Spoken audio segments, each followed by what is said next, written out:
저희는 확실한 건 딱 갚으실 만큼만 빌려드린다. 이것을 과학적으로 판단한다. 이게 제일 중요해요. 상점의 리스크를 분석을 해서 리스크가 높으면 조금 빌려드려서 빨리 갚게 만들어놨고, 리스크가 낮으면 많이 빌려드려서 천천히 갚게 만들어놨어요. 이제 매출 수집을 위해서 여신금융협회 계정 정보를 입력하게 되어 있어요. 여신금융협회 계정 정보가 입력이 되고 개인정보 수집에 대한 동의가 이루어지고 나면 이제 한도를 산출하게 되고 진행한 사업장을 선택한 다음에 지금 이렇게 한도를 산출 중에 있어요. 이제 여신금융협회로부터 카드 매출을 스크래핑해서 지금은 이제 한도 산출이 완료가 되어 있는 상태예요. 그러면 이만큼 대출을 받을 수 있다는 거죠? 네, 맞아요. 근데 지금 같은 경우에는 그 여신금융협회 계정 정보만 입력이 되어 있기 때문에 카드 매출만 산정을 했을 때 나오는 한도이고요. 배민 계정 정보까지 입력이 되면 배달 매출까지 포함한 한도로 이용이 가능하신 거예요. 투자자 입장에서 보시면은 투자 가능한 게 지금 170개가 떠 있잖아요. 투자자는 여기서 자기가 투자하고 싶은 것들을 골라가지고 분산 투자를 하시는 거죠. 이렇게 매출 정보가 나오고요. 기존에 펀드에서 얼만큼 대출하셨는지 나오고요. 저희 투자자시고요. 투자 가능 금액 1,500만 원이라고 있는 건 지금 상환받아서 예치금으로 존재하는 돈이죠. 이 돈을 재투자를 해서 복리로 만드는 게 가장 좋은 플랜이고요. 총 자산이 7,900이라고 되어 있는 거는 1,500 말고 나머지 돈들은 현재 투자되어 있는 돈들입니다. 연속 수익금이 어마어마하네요. 어마어마하죠. 왜 그러냐면 현재 대출자들이 원하는 만큼의 돈이 못 나가고 있어요. 투자금이 모자라니까. 그 소리는 대출자들이 생각했던 것보다 더 빨리 갚으시고 있거든요. 조금씩만 빌려서. 그러다 보니까 지금은 리스크가 더 줄어 있어요. 부실이. 근데 사실은 투자자가 이만큼 가져가는 것은 저희가 바라는 건 아니고요. 지금보다 돈이 더 많아져서 투자자 수익금은 한 7% 정도로 떨어지고 대출자들한테 더 돈이 많이 나가는 게 더 올바른 길이죠. 처음에는 저희가 가게 히스토리를 많이 보여드렸어요. 근데 히스토리는 어떤 상점은 매력적이고 어떤 상점은 좀 덜 매력적이잖아요. 그러면 투자자들이 분산 투자를 안 하고 매력적인 상점에 몰빵을 하세요. 근데 그게 저희가 봤을 땐 투자자한테 되게 안 좋거든요. 왜냐하면은 저희는 완전히 수치적으로 상점의 리스크를 분석을 해서 리스크가 높으면은 조금 빌려드려서 빨리 갚게 만들어놨고, 리스크가 낮으면은 많이 빌려드려서 천천히 갚게 만들어놨어요. 그 소리는 투자자 입장에서는 이제 어디 투자하나 비슷한 리스크가 돼 있는 거거든요. 그럼 이제 그 상태에서 제일 좋은 거는 최대한 많이 분산해서 저희가 분석한 어떤 통계에 근접하게 결과를 얻으시는 게 좋아요. 그런데 스토리가 많으니까 거기 방해가 되더라고요.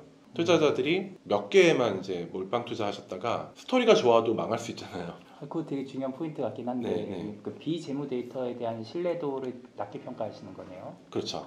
비재무 데이터라는 것이 이제 기존 금융권은 여신에 대한 재무 데이터를 보신 거고, 저희는 상점의 건실도에 대한 재무 데이터를 본 거니까 기존 금융권하고는 다르거든요. 다만 스토리텔링으로 가기에는 아직은 아니다라는 거죠. 기존의 와디즈 같은 데는 사실 그런 부분이 좀 더 많았던 것 같아요. 맞아요. 왜냐하면 와디즈가 했던 거는 창업자금이거든요. 창업자금은 그 상점의 재무적인 어떤 경영 환경의 데이터가 없잖아요. 그럴 때는 사실 스토리텔링을 갈 수밖에 없는 거고, 저희는 뭐 1년, 2년 되신 상점들이 중심이니까 어떻게 매출이 나오고 계시고 고객이 어떻게 움직이고 있고 주변 환경이 어떻고, 이게 중요한 거지 사장님이 얼마나 매력적인 분인지는 비중이 높아지면 안 된다고 보는 거죠. 저희보다 훨씬 크고 오래된 펀딩 서클 같은 회사들은 사실은 소상공인 전문 투자를 하는 데 있어서 수동으로 선택하는 기능을 아예 없앴어요. 수년 전부터.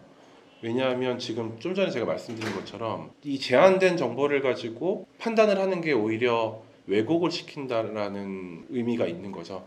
그래서 최대한 분산 투자를 하기 위해서 자동으로 분산 투자를 시켜드리고 있었고요. 약간 인덱스 지수처럼? 그렇죠. 인덱스 지수에 가깝게 투자하는 것이 가장 좋다라는 거고, 사실은 저희도 그런 판단이 있었기 때문에 2년 전부터 자동 분산 투자를 굉장히 적극적으로 운영하고 있었어요. 일반적으로 투자자들이 평균 투자 상점이 280개씩 되게 그랬는데, 또 안타깝게도 최근의 규제상 자동 분산 투자를 하지 못하게 됐어요. 왜 그러냐면은 금융당국의 판단에서는 저희같이 이렇게 다수 투자하는 P2P보다 일반적으로 부동산 P2P들이 많거든요. 부동산 P2P들은 소수의 건설에 투자하는 거기 때문에 그런 것들은 하나가 굉장히 크고 성격들이 되게 명확하거든요. 그거는 자세히 보고 투자자가 투자하는 게 맞다 였는데, 저희 거랑은 좀 다르거든요. 저희는 완전히 데이터 기반으로 리스크가 비슷하게 맞춰진 상품들인데 이것이 동일한 어떤 규제 속에 들어가게 된 거죠.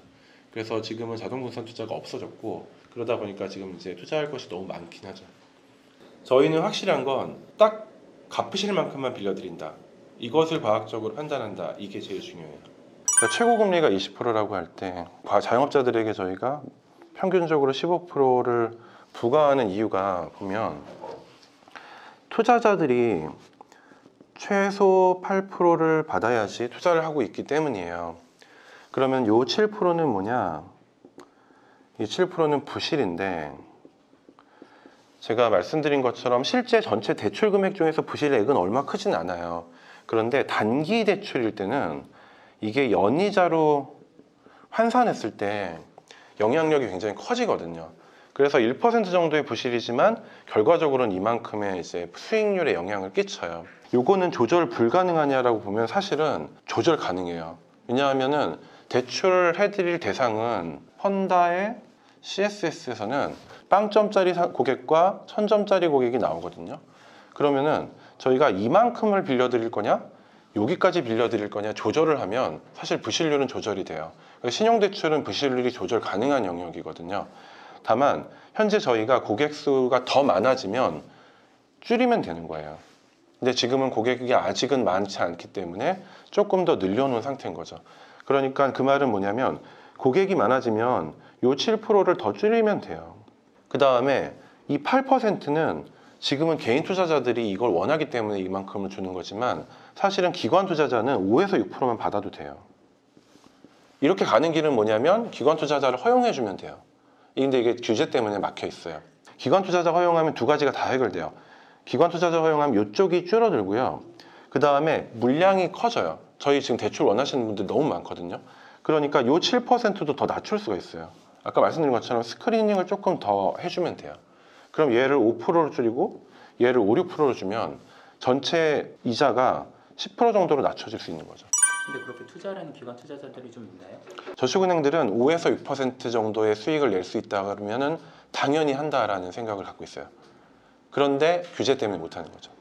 외국에는 저희 펀다 같은 회사들이 굉장히 커진 회사가 여러 개 있어요. 그 중에서 영미권에서 하고 있는 온데캐피탈이나 아니면은 캐비지 같은 회사들은 저희랑 똑같이 자영업자들한테 데이터 기반으로 돈을 빠르게 해드리는 일을 하고 있고 이미 뭐 10조, 20조 이런 돈을 움직이고 있어요. 그쪽에는 모두 기관 투자자들의 자금이 들어가고 있어요. 그래서 아주 빠르게 자영업자들이 필요한 돈을 해드리는 거죠. 그런데 우리나라는 아직 업력이 좀 짧고 그 영미권에서 제가 말씀드린 온데캐비지는 저희가 6년 됐는데 그들은 저희보다 한 8년 더 먼저 시작했거든요.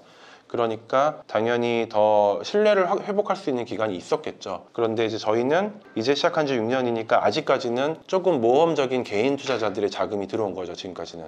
다만 작년 정도부터 기관 투자자들이 들어오고 싶어 하고 있어요. 기존에 만들어진 규제 때문에 못 들어오고 있는 거죠. 사모펀드의 자금이 우리나라의 부동산에는 들어가는데 자영업한테는 들어오질 못해요. 사모펀드 자금이 해외에 P2P에는 들어가고 있는데 우리나라 자영업자 P2P에는 못 들어와요. 왜 그러냐면 아주 단순하게 사모펀드의 가이드라인에 대출형 투자에는 개인한테 갈 수 없다라는 규정이 있는 거예요. 그럼 이건 왜 있냐? 과거에 사모펀드가 만들어질 때 사모펀드는 법인들을 도와줘야 돼 라는 의미로 만들었기 때문에 그땐 P2P가 없었으니까 그때 만들어진 규정이 하나 남아있는 것 뿐이에요. 그것이 되게 억울하게도 자영업자들이 대부분 개인 사업자니까 자영업자들의 대출 자금에 못 들어오는 거죠. 마이크로 크레딧이 조금 더 어떤 사회적인 관계에 기반을 한 금융이라고 한다면 저희는 조금 더 데이터 기반한 금융이고요. 오히려 자영업자들은 매일 매출이 발생하고 카드 매출이 주로 발생하니까 가장 적합한 대상이라고 저희는 보고 있어요.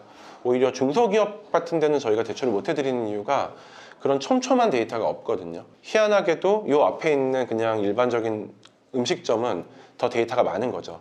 그것을 지금까지 금융기관들이 안 봤던 것 뿐이고 저희는 이제 지금은 그쪽에 완전 데이터 기반으로 가는 거고, 그라민 같은 식의 어떤 좀 사회적인 의미들은 제가 아까 말씀드렸었는데 투자자와 상점 간의 상생을 만들어 가야 될 다음 버전이 아닐까 싶어요. 저는 이제 펀다를 만든 지는 6년 됐는데 그 전에 한 5년 정도 했던 일이 자영업자들의 마케팅을 돕는 스마트폰 앱이었어요. 적립을 하는 서비스였는데 한 번 오면 폰 하나 찍어줘서 10번 찍으면 한 잔 공짜, 이런 모델이죠. 내가 혼자 찍는 게 아니라 친구한테 이 상점을 소개해서 같이 찍으면 더 빨리 찍을 수 있는 모델이었죠. 공동 적립 카드 이런 거였어요. 자영업자들이 매출을 더 내기 위해서 할 수 있는 거는 기존 고객이 친구들한테 입소문 내주는 것만이 가장 중요하다라는 생각에서 그걸 했었고요. 근데 그 사업이 일부 자영업자들한테 되게 잘 됐어요. 그래서 매출이 많이 오르시는 것도 경험을 했고, 그런데 다만 하다 보니까 저희 회사가 먹고 살아야지 이 사업이 돌아가는데, 상점 하나당 저희가 원래